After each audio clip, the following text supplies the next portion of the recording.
Apple will reveal a bunch of new products with huge changes, which I'll fully explain in this video. But before then, subscribe to my channel for regular updates, starting with the star of the show, which is supposed to drive an upgrade supercycle, the iPhone 16 series.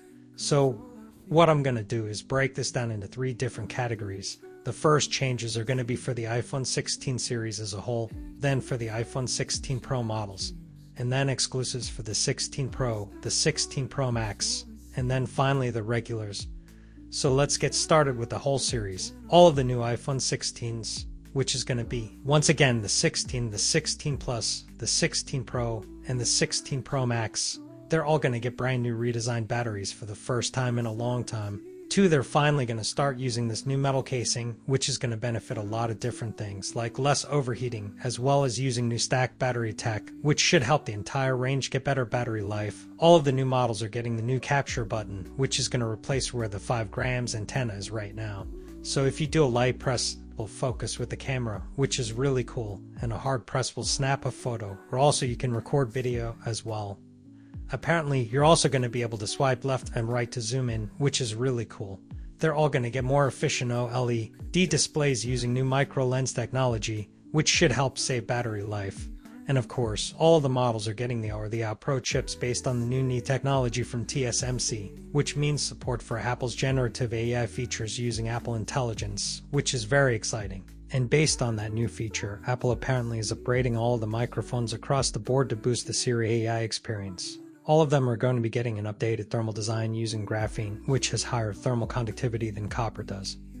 And the information actually added to this leak just yesterday that Apple's going to be adding a larger graphite sheet to the cooling system, so we should have less overheating.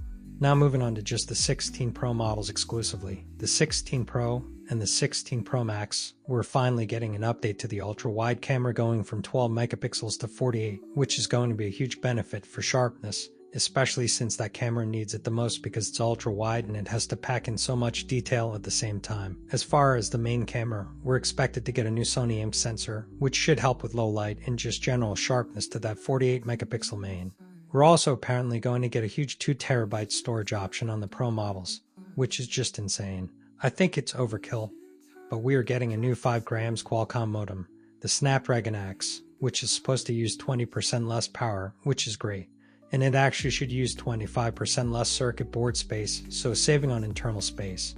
But what I'm really excited for is the super thin bezel, since Apple's going to be using the BRS technology, or border reduction structure, which should give it basically the thinnest bezels out of any smartphone ever made. That's just awesome. Now, as far as the titanium finish, we're finally getting a polished version on the Pro models compared to the current one, which honestly, it feels very matte. It's kind of brushed. It feels really similar to aluminum, which doesn't feel that premium. So it's nice. We're getting polished, and we could even be getting a new rose color, replacing the blue color that I have right now. We're apparently getting this new ALD technology, which is supposed to reduce lens flare. It's basically like an anti-reflectivity coating added to the lenses to reduce any photographic artifacts like, let's say, streaks of lights or halo effects. Now moving on to exclusively the regular 16 Pro model. We have a couple of unique changes here. We're finally getting the 5x telephoto camera from the Pro Max. It's now coming to the 16 Pro, and I've got to say this is probably my favorite camera because it gives you really good portrait photos. And on top of that, the 16 Pro is getting a larger display from 6.1 inches up to 6.3. It's mainly just going to be getting a little bit taller. And then now for the 16 Pro Max exclusively. This one's getting a 6.9-inch display compared to the current 6.7. And possibly, I'm not really sure, it might be getting a super telephoto camera with a focal length of over 300 millimeters. But I kind of doubt that this is actually coming.